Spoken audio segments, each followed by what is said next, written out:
Good evening भाई, सबको good evening. Audio video clear है?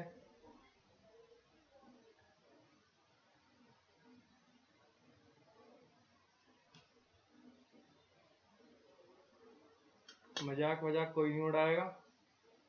ठीक। मैं हो गया हूँ कुछ दिन के लिए गंजा।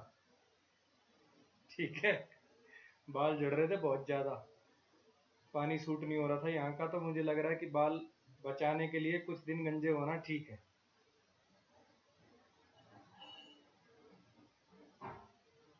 कोई फालतू मजाक नहीं उड़ाएगा। और कोई बीच बीच में ये नहीं कहेगा टोपी निकाल के दिखाओ, टोपी निकाल के दिखाओ। ठीक है। नहीं तो मैं 2 महीने क्लास नहीं लूंगा अब।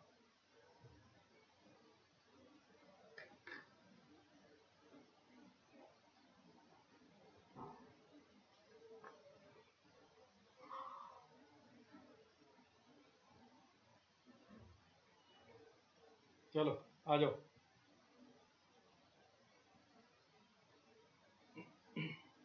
जैसा कि आप लोग जानते हो, अन अकेडमी पे पढ़ाता हूँ मैं।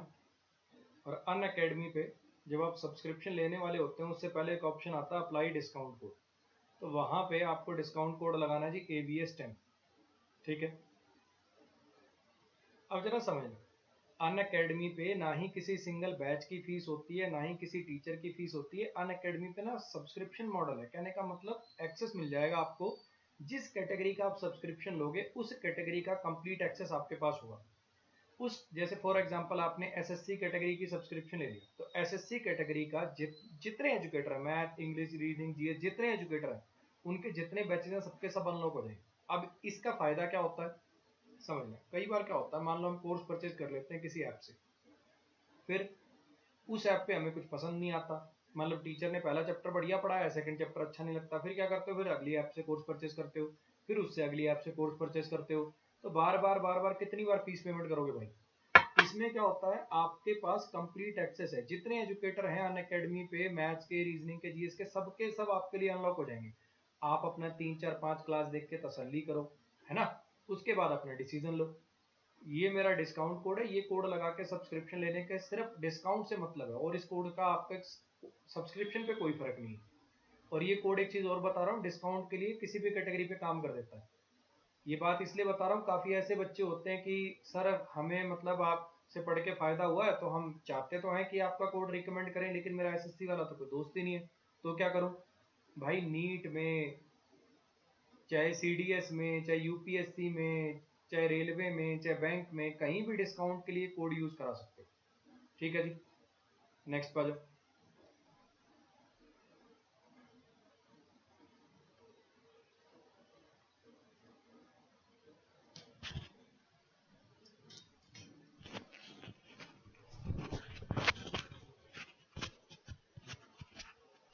अब साउंड ठीक हो जाएगी भाई।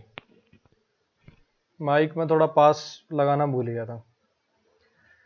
फिर उसके बाद आपके चाहे जितने भी बैचेस आते रहे, फिर उसके बाद आपके जितने बैचेस आते रहे, कोई दोबारा फीस देने की जरूरत नहीं है। एक बार आपने फीस पे कर दी, बात खत्म। और जो भी सब्सक्रिप्शन लेने का सोच रहा है भाई, 28 जुलाई को सब्सक्रिप्शन की फीस बढ़ने वाली है, तो अपना देख लेना उस हिसाब से। ठीक है।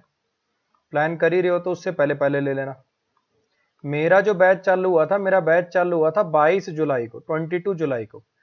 इसमें सैटरडे संडे की छुट्टी थी। आज इसकी 4th क्लास है।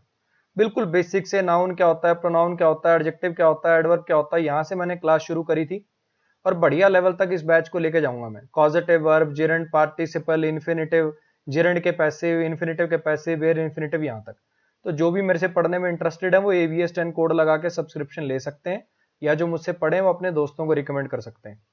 इस बैच के जस्ट बाद होता है भाई वोकैब वाला बैच। इसको आप कहीं से भी कर सकते हो, इसमें कोई स्टार्टिंग एंडिंग से कोई मतलब नहीं है। एक क्लास का दूसरी क्लास से कोई रिलेशन होता नहीं है। जितने पढ़ा दिए सारे देख मारो। ठीक है। ABS10 मेरा कोड है, ये कोड लगा के आप सब्सक्रिप्शन ले सकते हो।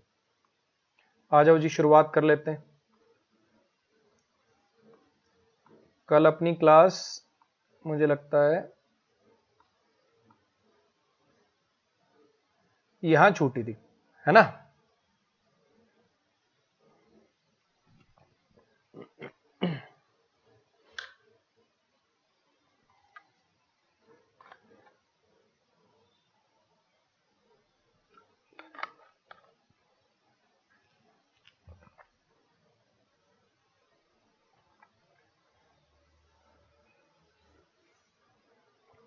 चलो जी आ जाओ।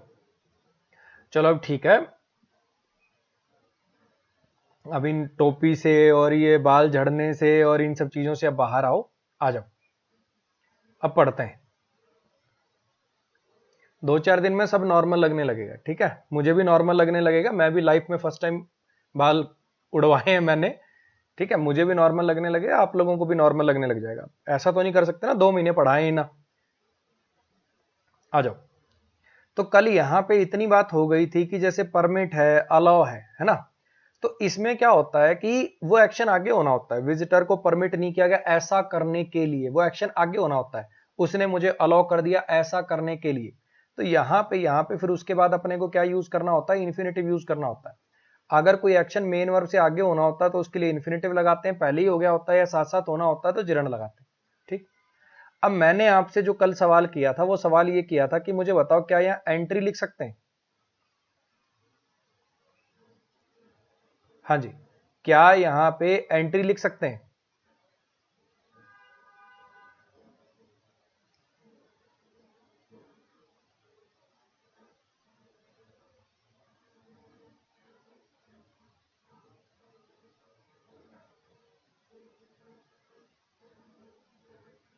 हाँ जी,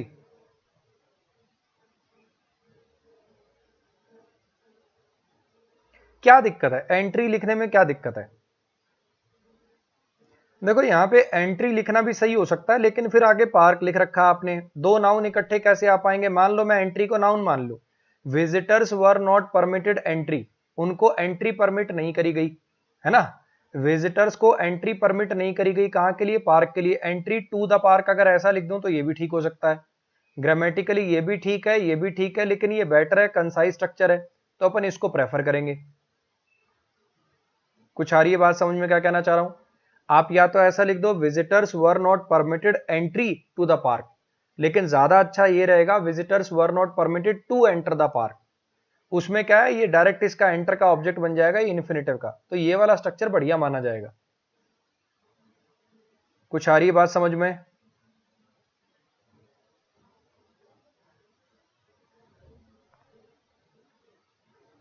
अब बच्चों को वो याद आ रहा है एंटर के साथ इनटू नहीं आता, ये नहीं आता बच्चे, वो कब की बात है, वो बात है जब वर्ब हो। यहाँ पे एंट्री को मैं नाउन मान रहा हूं, ये वाले स्ट्रक्चर में मैं नाउन मान रहा हूं, परमिटेड वर्ब का सीधा ऑब्जेक्ट मान रहा हूं इसको। नेक्स्ट पे आ जाओ। इसमें बताइए,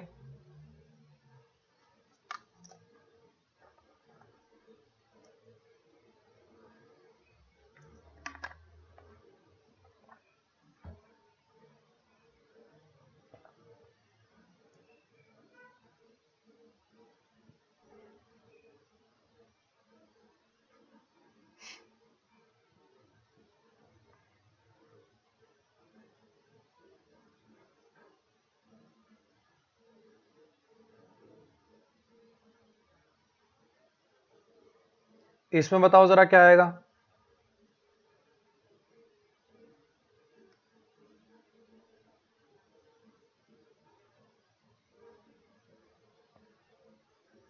पहले सेंटेंस का मतलब समझो।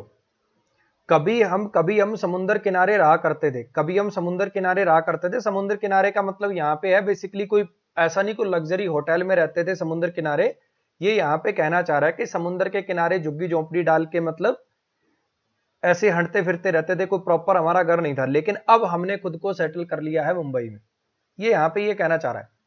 तो यहाँ पे जरा समझने की कोशिश करना, ये ड्वेल्ट का बेसिकली मतलब होता है लिव। जैसे लिव वर्ब होती है ना कहीं रहना, तो dwell, if you dwell somewhere का मतलब भी होता कहीं रहना। तो यहाँ पे आप ये समझ लो कि आपने ऐसा लिखा, once we were lived by the sea side. अब मुझे बताओ कि ये जो वी है ये रहने का डूअर है, हाँ कि ना?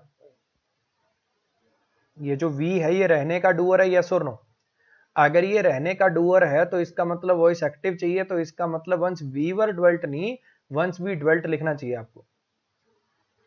अरे कुछ आ रही है बात समझ में कि यहाँ पे पैसिव की जरूरत नहीं है, और ये बाय द सी साइड में कोई गलती नहीं है। बाय का मतलब यहाँ कोई डूअर वाला नहीं है। जैसे होता ना, यू लिव बाय दिस, तुम इसकी चीज के साथ रहते हो, तुम इस चीज के बगल में रहते हो, वो वाला बाय है यहाँ पे। तो यहाँ पे बस वर रिमूव हो जाएगा और ये एक्टिव में चला जाएगा। एक समय था जब हम समुद्र किनारे रहा करते थे, लेकिन अब हमने खुद को मुंबई में सेटल कर लिया है। कहानी आगे समझ में? नेक्स्ट पा जाओ। इसमें बताइए जरा क्या आएगा।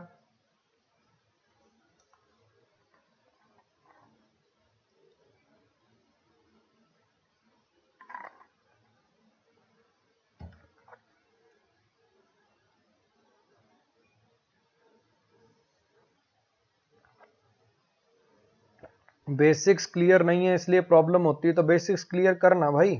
इस YouTube चैनल पे सारा बेसिक बेसिक सब पढ़ा तो रखा है, पहली वीडियो से देख अपना आराम से। हाँ जी, इसमें बताइए जरा।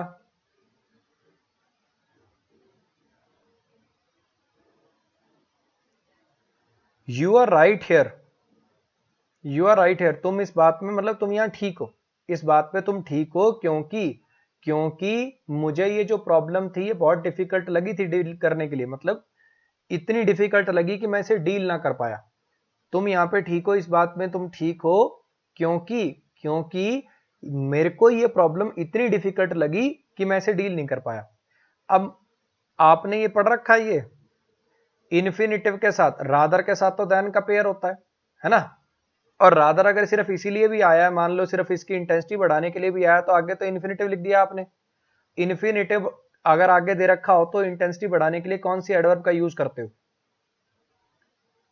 अगर आगे इन्फिनिटिव दे रखा हो तो यहां पे इंटेंसिटी बढ़ाने के लिए किसका यूज करते हो? यहां पे टू एडवर्ब का यूज करोगे। कुछ आ रही है बात समझ में?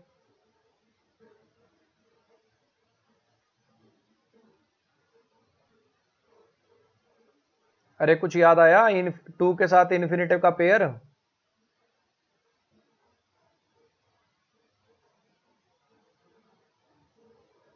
नेक्स्ट पे आ जाओ। एडवर्ब चैप्टर में आपने पढ़ा होगा यार, सो के साथ दैट का पेयर होता है, टू के साथ ये वाली जो टू एडवर्ब होती है इसके साथ इन्फिनिटिव का पेयर होता है। ये सब बातें पढ़नी रखी आपने। तो यहाँ पे ये कहना चाह रहा है कि अगर रादर लगाओगे तो फिर आगे इन्फिनिटिव नहीं लिखना चाहिए था आपको। Rather difficult a problem to deal with. तो यहाँ पे अगर आगे इन्फिनिटिव दे रखा है तो इसका मतलब यहाँ पे जो इंटेंसिटी बढ़ाने वाली एडवर्ब थी वो रादर नहीं, वो टू होनी चाहिए थी। अब एक सेकंड में आपको ये समझ में आ जाता, आपको एक सेकंड में ये समझ में आ जाता कि यहाँ पे अगर मैं सो लिख देता, अगर मैं यहाँ पे सो लिख देता, आपको एक सेकंड में समझ में आ जाता। क्यों? सो वाले एरर आपने देख रखे हैं कि सर सो के साथ दैट आता है, टू के साथ इन्फिनिटिव आता है, आगे इन्फिनिटिव दिया होता, सो काट के टू कर देते। अगर मैं इसी जगह so difficult a problem to deal with लिखता, एक मिनट में समझ जाते आप। लेकिन जैसे मैंने रादर दे दिया, बस वो सीता की जगह गीता कर दिया, तो काम तमाम हो गया तुम्हारा। नेक्स्ट पे आ जाओ।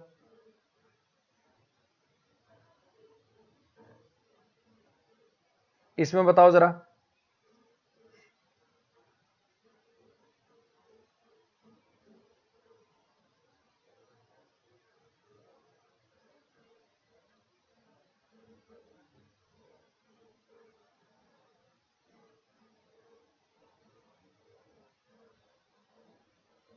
हाँ जी, इसमें बताइए। आपने इन्वर्जन चैप्टर पढ़ रखा होगा, है ना? इन्वर्जन आपने पढ़ रखा होगा। Only by working hard. अगर ओनली बाय वर्किंग हार्ड ये क्या बना रहा है? ये एडवर्ब ऑफ मैनर बना रहा है, हाँ कि ना? अगर एडवर्ब से सेंटेंस की शुरुआत होती है तो फिर आप क्या लगाते हो? उस वर्ब को इन्वर्टेड फॉर्म में लिख देते हो। इन्वर्टेड फॉर्म में लिखने का मतलब क्या होता है? सब्जेक्ट से पहले लिख देना। इस हेल्पिंग वर्ब को उठा के अब हम सब्जेक्ट से पहले लिख देंगे। Can you get success? सिर्फ मेहनत करके ही पा सकते हो तुम सक्सेस। सिर्फ मेहनत करके ही पा सकते हो तुम सक्सेस। जैसे आप सिर्फ मेहनत करते ही शुरुआत में लेके आओगे तो देखो हिंदी में भी क्या बोल रहे हो? पा सकते हो तुम सक्सेस। पहले वर्ब बोलनी पड़ रही है। तो अगर एडवर्ब से सेंटेंस की शुरुआत होती है तो फिर अपन उसको वर्ब को इन्वर्टेड फॉर्म में लिख देते हैं, वर्ब को सब्जेक्ट से पहले ले आते हैं।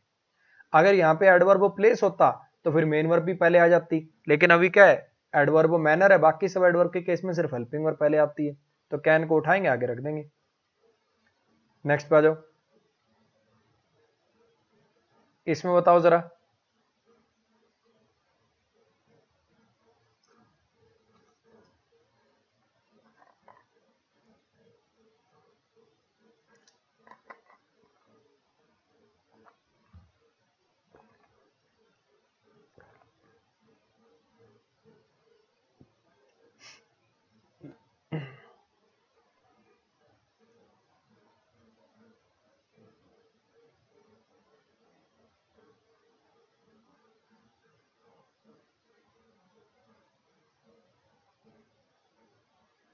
बच्चे जब लैग होगा तो मुझे भी पता चल जाएगा, मैंने ना अपने फोन में ही चला रखी है वीडियो, जब लैग होगा तो मेरे पास भी होगा, है ना, जब मेरे एंड से लैग होगा तो मुझे पता लग जाएगा यहाँ पे।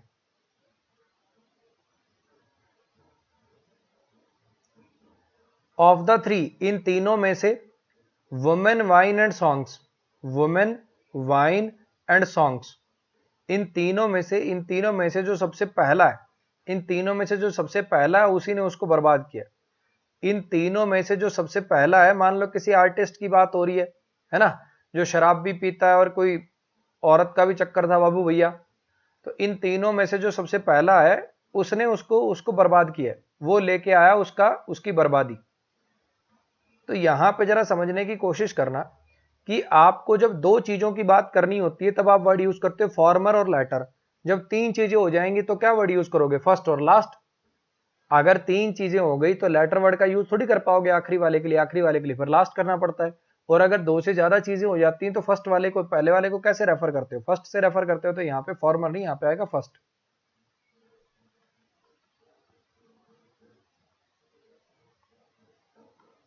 इसमें बताओ जरा,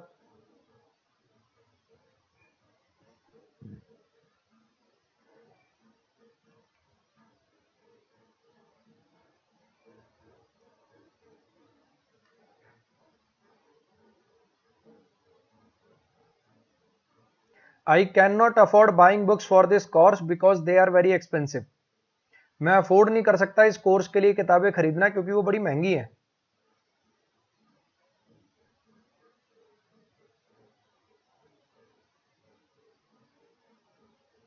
हाँ जी,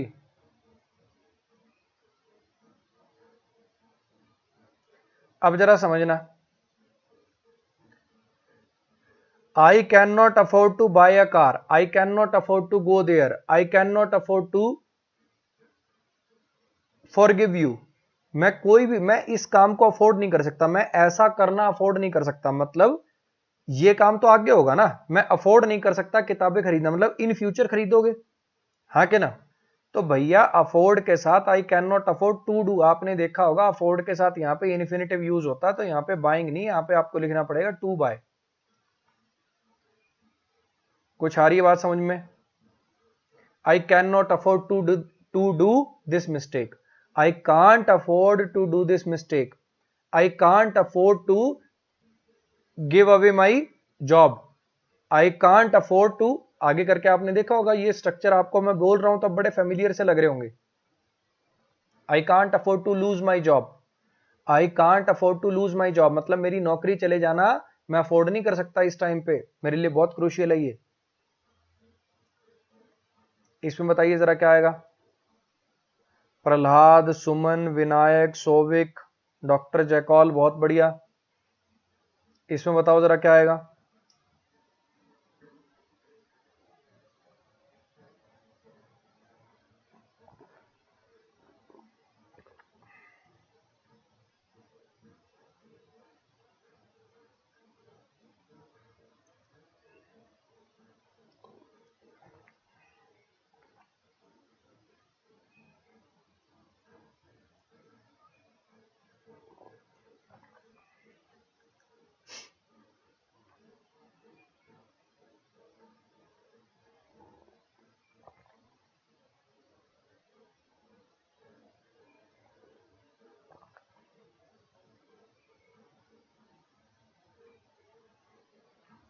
ये ऑफन है जी, adverb of frequency. Adverb of frequency होते हैं दो टाइप के, एक डेफिनेट वाले और एक इंडेफिनेट वाले। डेफिनेट वाले कौन से होते हैं? जिनका पीरियड तुम्हारे लिए और मेरे लिए दोनों के लिए सेम है, जैसे डेली, एवरीडे, वीकली, इस टाइप के जो एडवर्ब्स होते हैं वो आते हैं जी डेफिनेट में। क्योंकि जैसे अपन कहते हैं ना, जिसको मैं कैसे एक्सप्लेन करूं, अब जैसे डेली है, वीकली है, ईयरली है, उसका टाइम पीरियड मेरे और तुम्हारे लिए सेम है। डेली का मतलब 24 घंटे, तुम्हारे लिए भी 24 घंटे। वीकली का मतलब 7 दिन, मेरे लिए भी 7 दिन। लेकिन अगर मैं कह दूं ऑफन, अक्सर, ऑलवेज, ऐसे वाले जो शब्द है उनकी डेफिनेशन जो है वो सबके लिए अलग अलग है। मैं कहूं मेरा भाई अक्सर यहां आता है, 2 दिन में आता हो तो भी मैं अक्सर यूज कर सकता हूं, अच्छा हफ्ते में एक बार आता हो तो भी मैं अक्सर यूज कर सकता हूं, मतलब वो डेफिनेट नहीं है। तो जो इनडेफिनेट एडवर्ब फ्रीक्वेंसी होते हैं उनको लगाते हैं वर्ब से पहले, तो यहां पे आएगा ऑफन मेक्स। नेक्स्ट पे आ जाओ।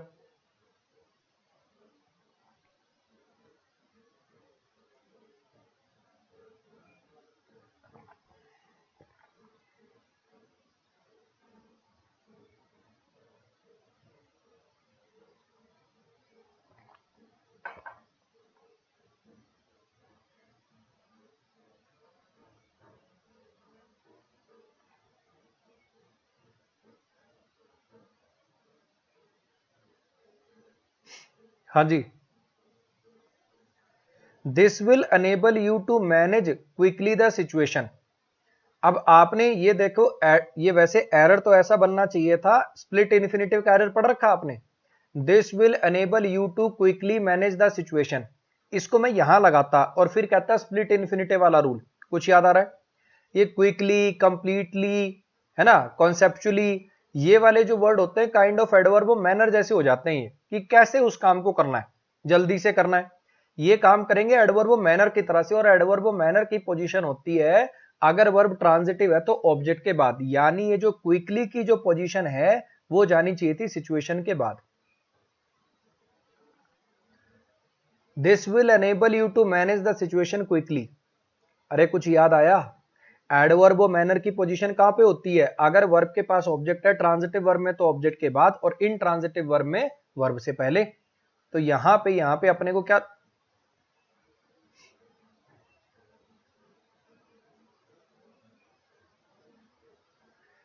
कुछ गलत बोल गया शायद मैं। जो पोजीशन है बेसिकली इन ट्रांजिटिव वर्ब के अंदर होती है वर्ब के बाद, और अगर ट्रांजिटिव वर्ब है तो ऑब्जेक्ट के बाद। लेकिन अगर नाउन क्लोज ऑब्जेक्ट की तरह से काम कर रहा होता है तो वर्ब से पहले। ये तीन पोजीशन होती है ट्रांजिटिव वर्ब इसकी, एडवर्ब मैनर की, ये आपने कोर्स के अंदर पढ़ी होंगी। नेक्स्ट पे आ जाओ। हाँ, क्लोज टेस्ट की भी सीरीज ले आएंगे भाई, क्लोज टेस्ट की भी सीरीज ले आएंगे। एक बार ये कुछ एरर एक दो क्लास और हो जान दो, और फिर कोई बात नहीं, ले आएंगे।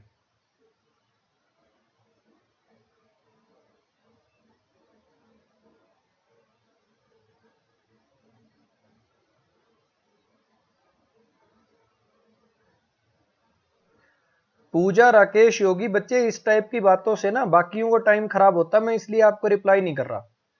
सिंपल सा शॉर्ट में एक लाइन का आंसर ये है कि यदि आप अफोर्ड कर सकते हो कि अभी जॉब ना करो, रुक सकते हो, तो अपना तैयारी पे फोकस करिए। और अगर भैया मजबूरी आन पड़ी है और कुछ कर ही नहीं सकते तो फिर आपके पास कोई इलाज ही नहीं, फिर टीचर से पूछने से होगा भी कुछ नहीं। समझ आया?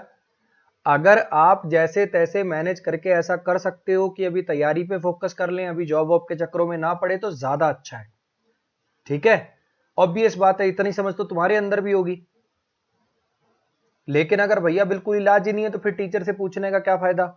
जब इलाज ही नहीं है, नौकरी करनी ही पड़ेगी, ऐसी सिचुएशन आ गई तो फिर भैया करना ही पड़ेगा, और क्या इलाज है?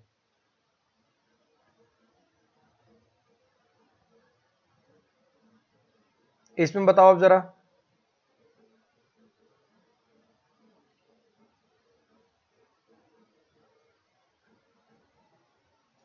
इसमें बताओ जरा क्या होगा।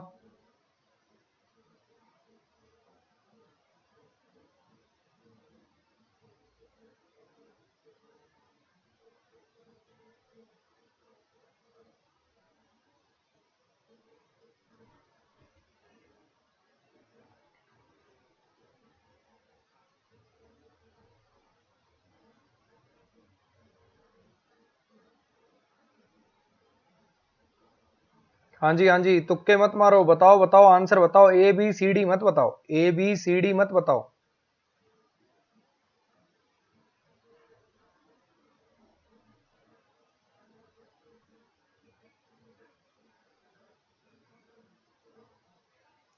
चलो, मैक्सिमम बच्चे जो आंसर बता रहे हैं कि यहाँ पे विच काट के दैट कर दो, क्योंकि उन्होंने एक बात रट रखी है कि अगर इधर सुपरलेटिव डिग्री आए, अगर इधर सुपरलेटिव डिग्री आए तो इधर फिर दैट आता है। उनसे मेरा एक सवाल है, इस कॉन्सेप्ट पे तो आएंगे ही आएंगे, पहले तुम एक ये सेंटेंस देखो, मुझे बताओ क्या ये सेंटेंस सही है? He is the tallest boy, he is the tallest boy. अगर मैं ये सेंटेंस ऐसे लिखने की कोशिश करूं तो ये सही है कि गलत है?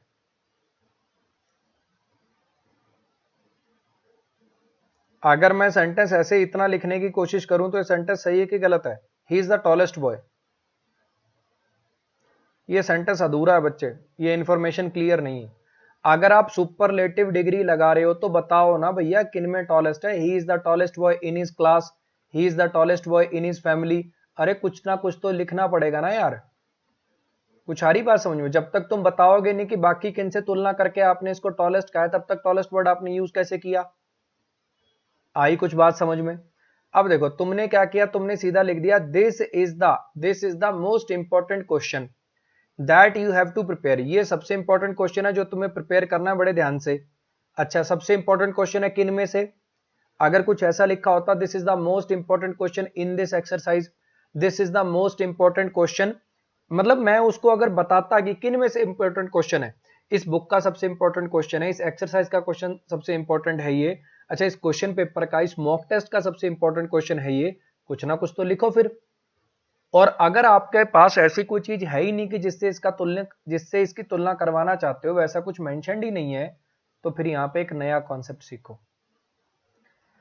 ये जो वर्ड होता है ना मोस्ट, अगर मैं द मोस्ट लिख दूं, मोस्ट से पहले दा लगा दूं, तब तो ये बना देता है सुपरलेटिव डिग्री। जैसे टॉल, टॉलर, टॉलेस्ट होता है ना, tall, taller, tallest, wise, wiser, wisest, ऐसे करके। लेकिन अगर मैं मोस्ट से पहले ए आर्टिकल का यूज कर दूं ना, आ मोस्ट लिख दूं, तो इसका मतलब हो जाता है वेरी, इसका मतलब हो जाता है वेरी। ये एक नया कॉन्सेप्ट है, थोड़ा ध्यान रखना। अ मोस्ट का मतलब हो जाता है जी वेरी। डिक्शनरी में आप मोस्ट को टाइप करना, उसमें यूज नंबर शायद 6 है लॉन्गमैन डिक्शनरी में। मोस्ट से पहले अगर आप ए का यूज कर दें तो उसका मतलब हो जाता है वेरी, फिर वो कोई सुपरलेटिव डिग्री नहीं रहता, वो सिंपल एक एडवर्ब होती है जो किसी पॉजिटिव डिग्री एडजेक्टिव की इंटेंसिटी उठाएगी। अगर मैं यहाँ पे द काट के अ मोस्ट कर दूं तो इसका मतलब हो जाएगा वेरी इंपॉर्टेंट क्वेश्चन, फिर इसका अर्थ लिखने लगेगा very important question, this is a very important question which you have to prepare. फिर यहाँ पे वो दैट वाली समस्या भी खत्म हो जाएगी, और वो जो बाकी चीजें कहाँ लिखी हुई है जिनसे कंपैरिजन हो रहा है, वो वाली समस्या भी खत्म हो जाएगी। तो इसका जो सही आंसर था जी वो था बी पार्ट। इसमें गलती है जी बी पार्ट में, बी पार्ट के अंदर यहाँ पे आपको ऑलमोस्ट लगाना चाहिए था।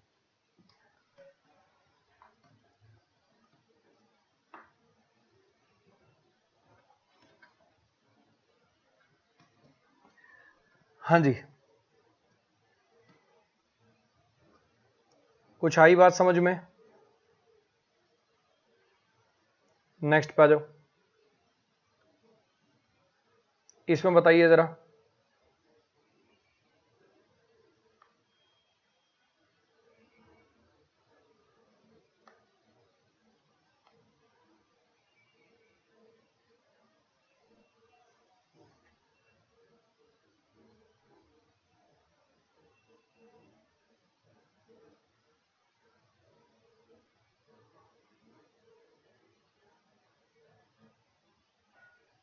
निर्मल, सौरभ, दिव्या, मुकुंद, केशव, लाइफ हैक,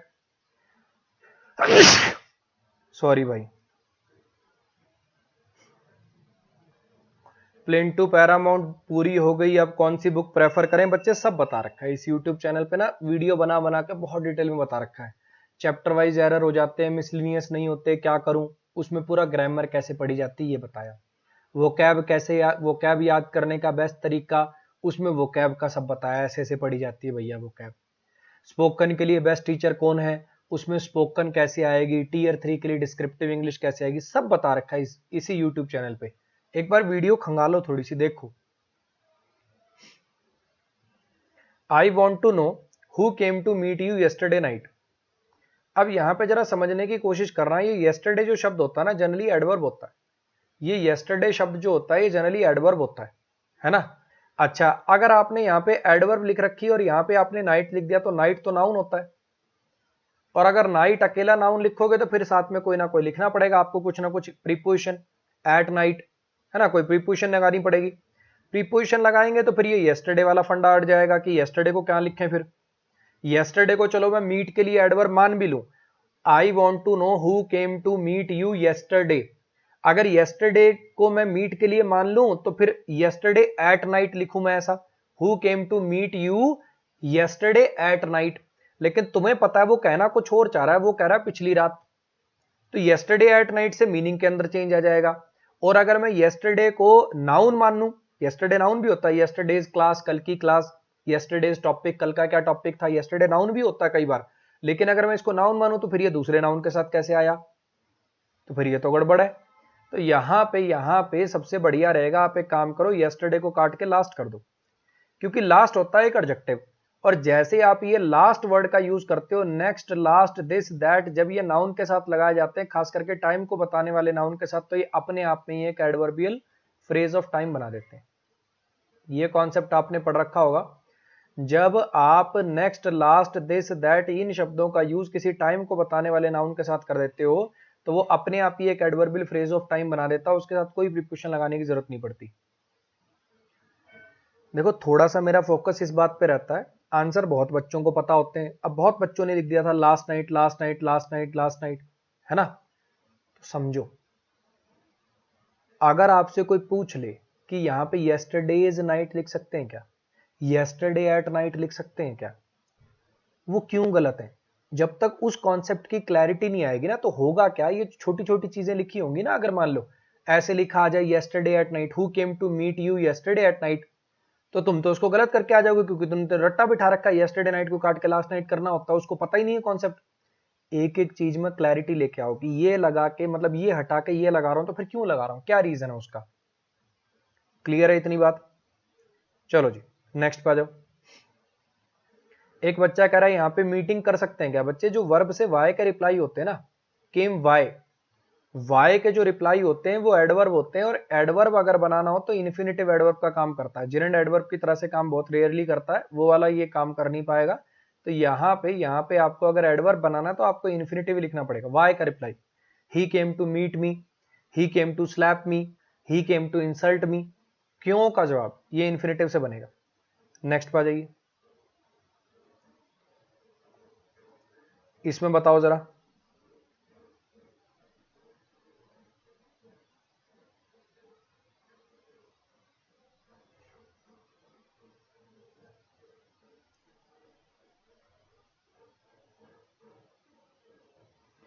टीकम चंद, ग्रामर कंप्लीट है क्या यूट्यूब पे? ग्रामर कंप्लीट है क्या यूट्यूब पे? पहले यूट्यूब के सारे लेक्चर देख तो ले यार।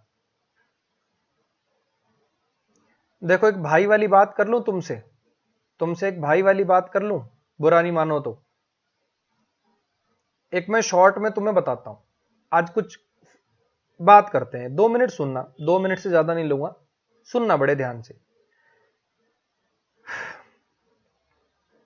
मुझे पता नहीं मुझे बातें बोलनी चाहिए कि नहीं बोलनी चाहिए, शॉर्ट में ध्यान से सुनना। कोई भी ऐसा बच्चा है जो ये कहता है कि सर मुझे एसएससी की तैयारी करनी है, तो मुझे कहां से पढ़ना चाहिए, मुझे यूट्यूब से पढ़ना चाहिए या कोई पेड कोर्स ले लेना चाहिए? ठीक, अगर आप अफोर्ड कर सकते हो, जो कि 95% से ऊपर बच्चा अफोर्ड कर सकता है, एसएससी कॉम्पिटिटिव एग्जाम की फीस से सस्ती किसी चीज की फीस नहीं है। नर्सरी क्लास के बच्चे का भी एडमिशन कराने जाओगे तो 1,000 रुपए महीना उसकी भी फीस है आज की डेट में। समझ आई बात? 5,000 6,000 रुपए में पूरा कोर्स हो जाता है। मैं ये नहीं कह रहा मेरे से ही पढ़ो, अनअकैडमी पे भी पढ़ो, जहां तुम्हारा मन करे वहां पढ़ लो, लेकिन भैया ये 5-6 हजार रुपए के चक्कर में सारी जिंदगी मत खराब करो। बच्चा क्या है, अच्छा यूट्यूब पे पढ़ेंगे, 2 चैप्टर इससे पढ़ेंगे, 2 चैप्टर उससे पढ़ेंगे, जिसने अच्छा इतना डाल रखा है, अच्छा ग्रामर इससे करेंगे, वो कैब इससे करेंगे, अरिथमेटिक का ये चैप्टर उससे करेंगे, ये चैप्टर उससे करेंगे, तेरी तैयारी के अंदर 2 साल बिता देगा तू, और फिर भी तेरे को कभी फील नहीं आएगी कि मैंने कुछ कंप्लीट कर लिया। कोई टीचर आके यूट्यूब पे कहेगा कि हाँ मेरा सिलेबस आज कंप्लीट हो गया, आज के बाद कोई वीडियो नहीं आएगी? एक भी टीचर है तो बता दो कि भैया आज मेरा सारा सिलेबस होता है कंप्लीट, चाहे मैथ का हो, इंग्लिश का हो, रीजनिंग का हो, जीएस का हो। आज आके कह दे कि ये मैंने 1 तारीख से ये कोर्स शुरू किया था आपका, और आज मेरी तरफ से कोर्स का समापन होता है, आज के बाद मेरी कोई वीडियो नहीं आएगी। है कोई ऐसा टीचर तो बता दो। फिर क्या होगा, तुम उस चक्कर में चलते रहोगे, अच्छा सर की एक वीडियो और आ गई, अच्छा और देख लो, और देख लो, और देख लो, तुम्हें कभी फील ही नहीं आएगी कि मेरा कोर्स पूरा हो गया, तुम कभी प्रैक्टिस पे उतर ही नहीं पाओगे। तो भैया सीधी सीधी डायरेक्ट बात तो ये है कि ये 5-6 हजार रुपए बचाने के चक्कर में यूट्यूब पे अपनी जिंदगी मत बिता देना। अपना चुपचाप पेड कोर्स ले लो, मेरा नहीं, XYZ किसी और का ले लो, मेरा बिल्कुल मत लेना, मैं बहुत घटिया पढ़ाता हूं। किसी और से पढ़ लेना, लेकिन अपनी जिंदगी के 1-2 साल खराब मत करना। इतनी बात आ गई समझ में। और जो अफोर्ड नहीं कर सकता, भैया देखो, ये अपने YouTube के ऊपर जितने मेरे लेक्चर्स पड़े हैं, वो कुछ अनअकैडमी पे फ्री लेक्चर्स हैं, उन्हीं टॉपिक के वो आपको मिल जाएंगे, बीच में लिंक्स वगैरह मैंने डाल रखे हैं, प्लस के अंदर ढंग से नोट्स कर लो। ये भी पेपर क्रैक करने के लिए मोर देन सफिशिएंट है पढ़ने वाले बच्चे के लिए। टाइम खराब करने वाले के लिए तो पेड कोर्स भी 10 जगह कर लेगा, उसका कुछ नहीं होने देना। लेकिन अगर पढ़ने वाला बच्चा है, वो अगर इसको भी ढंग से निपटा लेगा तो भी पेपर क्रैक करने के लिए मोर देन सफिशिएंट है ये कंटेंट। ठीक है जी, अब आगे आपकी मर्जी है। बार बार ये बातें करूंगा तो फिर दिक्कत होगी, अब आप देख लो, मर्जी है भाई।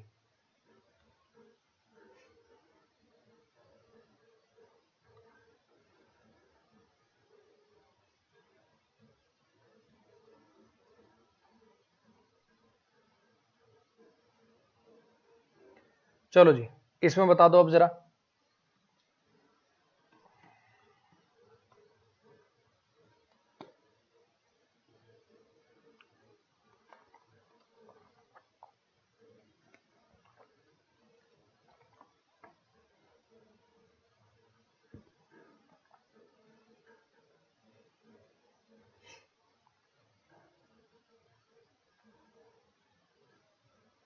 When there is a lot of work pressure, and deadlines, जब बहुत सारा वर्क प्रेशर होता है और डेडलाइंस होती हैं दुनिया जहान की, जिन्हें पूरा करना होता है, तो मैं रेस्टलेस हो जाता हूं। जब बहुत सारा वर्क प्रेशर होता है, डेडलाइंस होती हैं जिन्हें पूरा करना होता है, तो मैं रेस्टलेस हो जाता हूं। तो यहां पे ये डेडलाइंस जो है, इनको क्वालिफाई करने के लिए आपने ये काइंड ऑफ एडजेक्टिव की तरह से यूज लिया इस इन्फिनेटिव का। डेडलाइंस जिन्हें पूरा करना होता है, डेडलाइंस किसी को पूरा करेंगे कि डेडलाइंस को पूरा किया जाएगा। जब बहुत सारा वर्क प्रेशर होता है और डेडलाइंस होती हैं जिन्हें पूरा किया जाना होता है, तो मैं रेस्टलेस हो जाता हूं। तो इन्हें पूरा किया जाएगा, तो इसका मतलब ये जो इन्फिनेटिव है, इसको पैसिव में लिखना पड़ेगा। और इन्फिनेटिव की पैसिव फॉर्म होती है 2 + b + v3। हाँ के ना? तो यहां पे आप यूज करोगे जी टू बी मेट। नेक्स्ट पे आ जाइए, इसमें बताओ जरा क्या आएगा।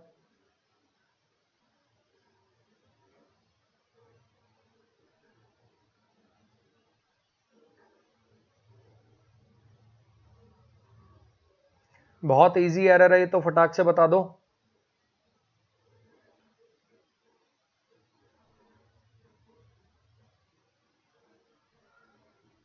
इट इज डिफिकल्ट टू जज which is the older of the 4 sisters.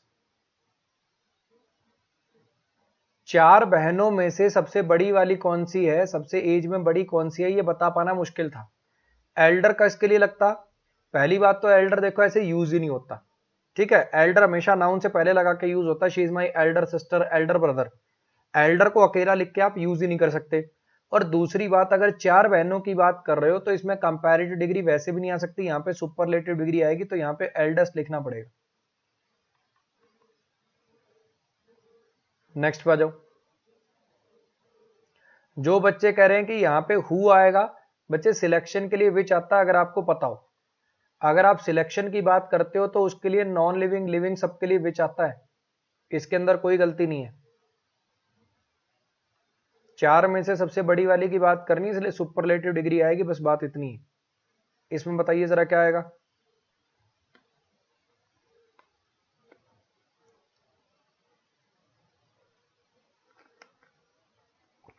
बढ़िया कॉन्सेप्ट है, बढ़िया कॉन्सेप्ट है, देखते कितने बच्चे कर पाएंगे।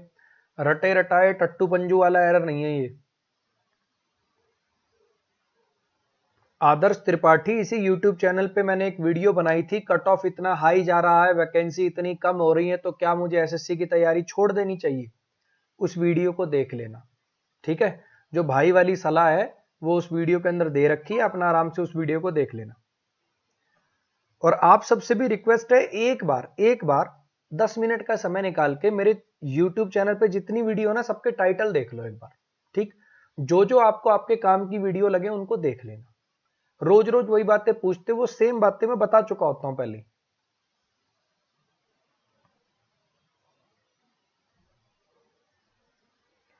हाँ जी,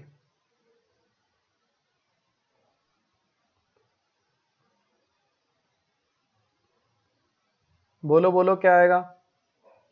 prime minister is holding the important meeting. Prime minister जो है वो होल्ड कर रहे हैं, मतलब एक इंपॉर्टेंट मीटिंग को, एक इंपॉर्टेंट मीटिंग उन्होंने ऑर्गेनाइज करी है। प्राइम मिनिस्टर सब्जेक्ट है, ये इज होल्डिंग इतना पोर्शन ये वर्ब की तरह से काम कर रहा है। आगे मैं तोड़ सकता हूं, इंपॉर्टेंट एडजेक्टिव है, मीटिंग नाउन है, ऑब्जेक्ट है, तो इसको मैं एक बार पूरे को ही ऑब्जेक्ट लिख देता हूं। ठीक, अच्छा क्यों क्यों मीटिंग कर रहे हैं? To review the security. क्यों कर रहे हैं? एडवर्ब की तरह से काम करने वाला ही इन्फिनेटिव है, और ये सिक्योरिटी एंड सेफ्टी ये दोनों के दोनों ऑब्जेक्ट ऑफ इन्फिनेटिव बने। Object of infinitive, of preposition और डॉक्टर्स इसका ऑब्जेक्ट हो गया। ठीक है, अब जरा एक बात समझो, मैंने पूरे सेंटेंस का एक्सरे कर दिया, इस वर्किंग वर्ब का सब्जेक्ट कहां है? इस वर्किंग वर्ब का सब्जेक्ट कहां है? इतनी बात तो हर बच्चा जानता होगा, सब्जेक्ट के बिना वर्ब नहीं हो सकती, वर्ब के बिना सब्जेक्ट नहीं हो सकता, सब्जेक्ट आया तो वर्ब जरूर होगी, और वर्ब आई तो सब्जेक्ट जरूर होगा। हाँ कि ना? तो अब मुझे जरा सोच के बताओ कि भैया इस वर्किंग वर्ब का सब्जेक्ट कहां है? तो यहां पे आपके पास दो ऑप्शन है, या तो अलग से एक रिलेटिव प्रोनाउन लगा दो इन डॉक्टर्स के लिए हु। प्राइम मिनिस्टर रख रहे हैं एक इंपॉर्टेंट मीटिंग रिव्यू करने के लिए डॉक्टर्स की सिक्योरिटी और सेफ्टी। ये कोविड काल के अंदर क्या हुआ, डॉक्टर्स के पास लेके जाते हैं, मान लो इतनी सीरियस कंडीशन में डॉक्टर को, मतलब डॉक्टर पेशेंट को बचा नहीं पाया, तो फिर पेशेंट के घर वाले डॉक्टर को पीट पाट के मार दें, घायल कर दें, तो उनकी सिक्योरिटी और सेफ्टी को रिव्यू करने के लिए प्राइम मिनिस्टर एक मीटिंग होल्ड कर रहे हैं। तो ये जो वर्किंग इन गवर्नमेंट हॉस्पिटल है, ये वर्क किसके लिए आई है? ऐसे ऐसे डॉक्टर जो गवर्नमेंट हॉस्पिटल में काम कर रहे हैं, उनकी सिक्योरिटी, कोविड वोविड के लिए भी उनको पीपी किट वगैरह ये सब अच्छे से मिल जाए, उस पर भी चर्चा के लिए मीटिंग हो सकती है, कोई भी रीजन हो सकता है। तो इन डॉक्टर्स के लिए आप या तो हु लगा सकते हो, हु आर वर्किंग, या तो आप ऐसे लिख सकते हो, या तो आप ऐसा कर सकते हो, ये भी सही है। लेकिन मैं एक और चीज बता रहा हूं, सबसे छोटा सबसे कंसाइज तरीका है कि आप यहां से आर उड़ा दो। आप सबसे बढ़िया रहेगा कि आप यहां से आर उड़ा दो, क्योंकि बिना मतलब एक मैं रिलेटिव प्रोनाउन और लगाऊंगा, इससे अच्छा कुछ ना कुछ ड्रॉप कर लेता हूं, सेंटेंस मेरा और छोटा हो जाएगा, कंसाइज हो जाएगा, फिर ये वर्किंग जो है ये वर्ब नहीं प्रेजेंट पार्टिसिपल बन जाएगा इन डॉक्टर्स के लिए। अरे कुछ आ रही बात समझ में? To review the security and safety of the doctors working in government hospital, तो ये वर्किंग क्वालिफाई करने लग जाएगा डॉक्टर्स को, ये प्रेजेंट पार्टिसिपल हो जाएगा डॉक्टर्स के लिए। नेक्स्ट पे जाओ, बढ़िया कॉन्सेप्ट था ये। इसमें बताओ जरा क्या आएगा?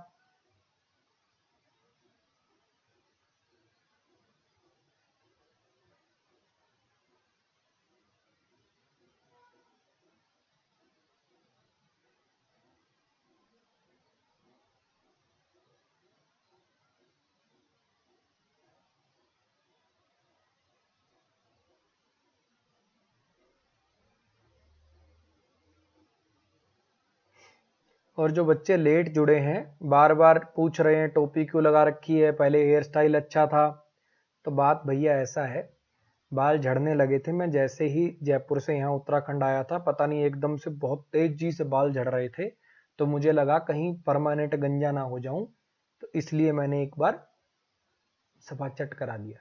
ठीक है, तो अब 2-3 महीने इस टोपी की आदत डाल लो, मैं भी डाल रहा हूं, आज पहला दिन है, तुम भी आदत डाल लो, ठीक? नहीं तो 3 महीने क्लास नहीं लूंगा जब तक बाल नहीं उगेंगे। कोई भी गंजा गंजा कह के चिढ़ाएगा नहीं, टकला टकला कह के चिढ़ाएगा नहीं, और बीच में बार बार कोई ऐसे नहीं कहेगा टोपी उतार के दिखाओ, टोपी उतार के दिखाओ। ठीक, चुपचाप पढ़ने आना। तो यहां पे बात ऐसी है भैया, आपने एडजेक्टिव का सीक्वेंस पढ़ा होगा, साइज, एज, शेप, कलर, याद है?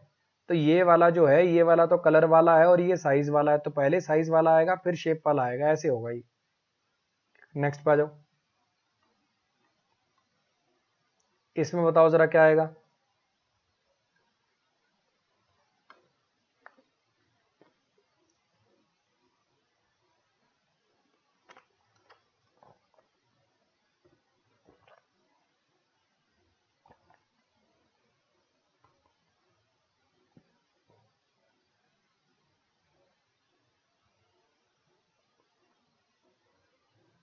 To write a poem, I need a pen, diary, and also a quiet place. ये शायद किसी में पहले भी हुआ है, अपना कोई सीपीओ के पेपर में आया है कहीं ना कहीं। ये सेंटेंस मुझे याद आ रहा है कि जैसे आया हुआ है पहले अपना। पोयम लिखने के लिए मुझे एक पेन चाहिए, एक डायरी चाहिए और एक शांत प्लेस चाहिए। अब यहाँ पे एंड से जुड़े हुए हैं, यहाँ पे एंड से जुड़े हुए हैं सारे के सारे, तो यहाँ पे आपको पता है ये द क्वाइट प्लेस क्यों लिखूं? यहाँ पे कोई स्पेसिफिक की बात हो रही है क्या? अगर यहाँ पे कोई स्पेसिफिक मान लो मुझे तो वही पेन चाहिए, वही डायरी चाहिए, वही जगह चाहिए, ऐसा कुछ बात हो रही होती तो भी सोचते। तो यहाँ पे अगर सारी चीजें जनरलाइज हैं तो इसको क्यों पर्टिकुलर कर रखा है? तो यहाँ पे ऑल्सो अ क्वाइट प्लेस कर दो। नेक्स्ट पे आ जाओ, इसमें बताओ जरा।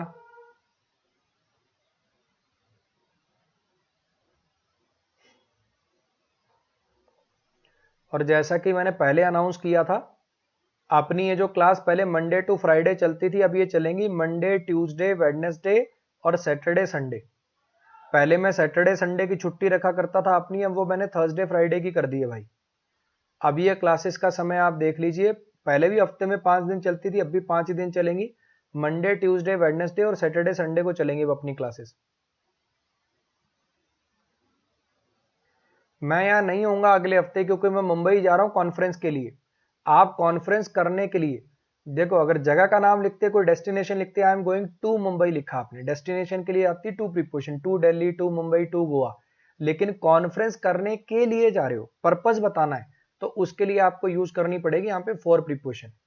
अगर एक्शन के रूप में पर्पस बताना होता है तो इन्फिनेटिव आता है, लेकिन अगर कोई नाउन लिख के पर्पस बताना होता है, मीटिंग के लिए जा रहा हूं, कॉन्फ्रेंस के लिए जा रहा हूं, है ना, इस असाइनमेंट के लिए जा रहा हूं, इस टास्क के लिए जा रहा हूं, तो भैया फिर आपको फॉर प्रीपोजिशन लगानी पड़ेगी, के लिए, पर्पस बताने के लिए। इसमें बताइए जरा क्या आएगा।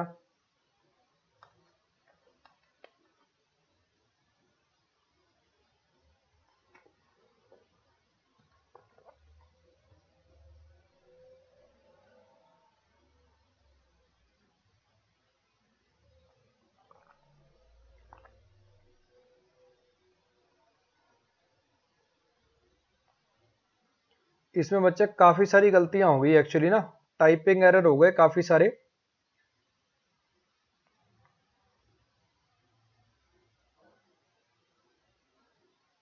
ये सेंटेंस बच्चे थोड़ा गलत टाइप हो गया। इसमें पहली बात तो यहाँ पे दा नहीं ए आएगा, यहाँ पे दैट नहीं विच आएगा, यहाँ पे एवर नहीं नेवर आएगा,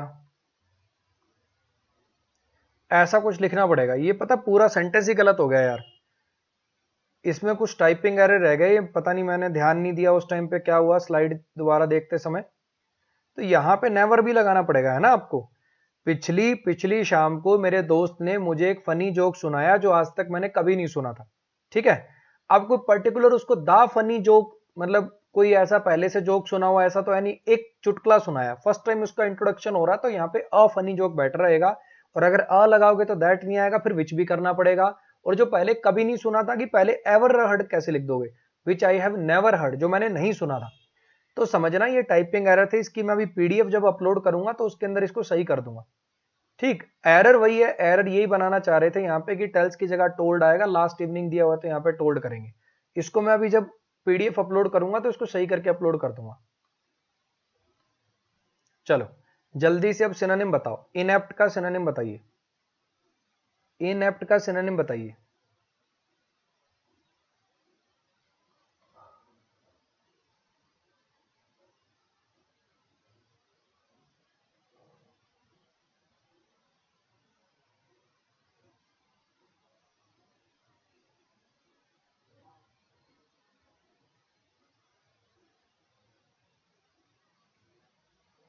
इसको मैं सही कर दूंगा बच्चे, बोल तो दिया, इसको मैं सही करके अपलोड कर दूंगा, ठीक है।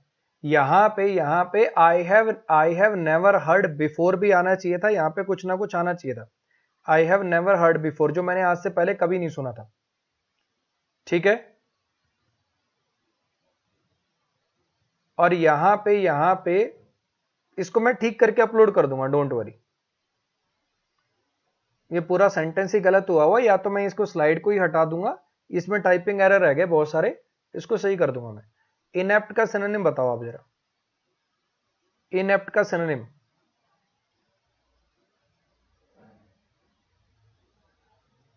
हाँ जी, अगर कोई पर्सन एप्ट होता है किसी काम को करने में तो इसका मतलब एबिलिटी होती है, कुशलता होती है, स्किलफुल होता है वो उस काम को करने में। और इनएप्ट का मतलब कोई स्किल ना होना। क्लमजी पर्सन कैसा होता है? जिसके पास को किसी काम को करने की कोई स्किल ना हो, है ना। जैसे होता ना, कप लेके आ रहे हैं, कप तोड़ दिया, किसी भी काम को करने की स्किल नहीं है तो क्लमजी हो जाता है ऐसा पर्सन। पार्डन, माफ कर देना, इसका एंटोनिम, इसका उल्टा क्या बनेगा? किसी को पार्डन कर देना, माफ कर देना, उल्टा हो जाएगा किसी को पनिश कर देना। ये सब प्रीवियस ईयर है। मैप बनाने वाले को क्या बोलते हैं?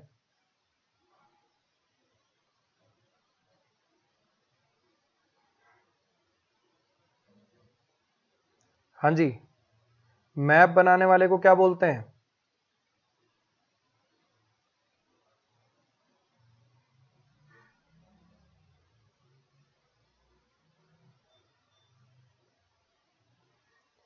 उसको बोलते हैं बच्चे कार्टोग्राफर। कैलीग्राफर कौन होता है? जिसकी लिखाई अच्छी होती है ना। ये पढ़े होंगे आपने, कैली, कैली रूट वर्ड माने गुड।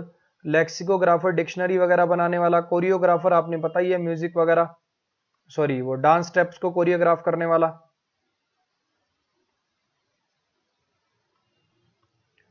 इसमें बताइए जरा।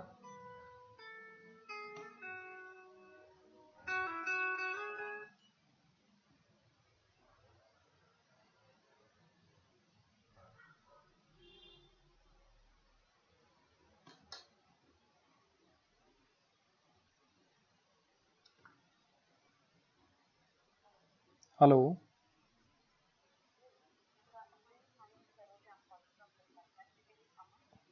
मैम, 10 मिनट बाद कॉल करिएगा।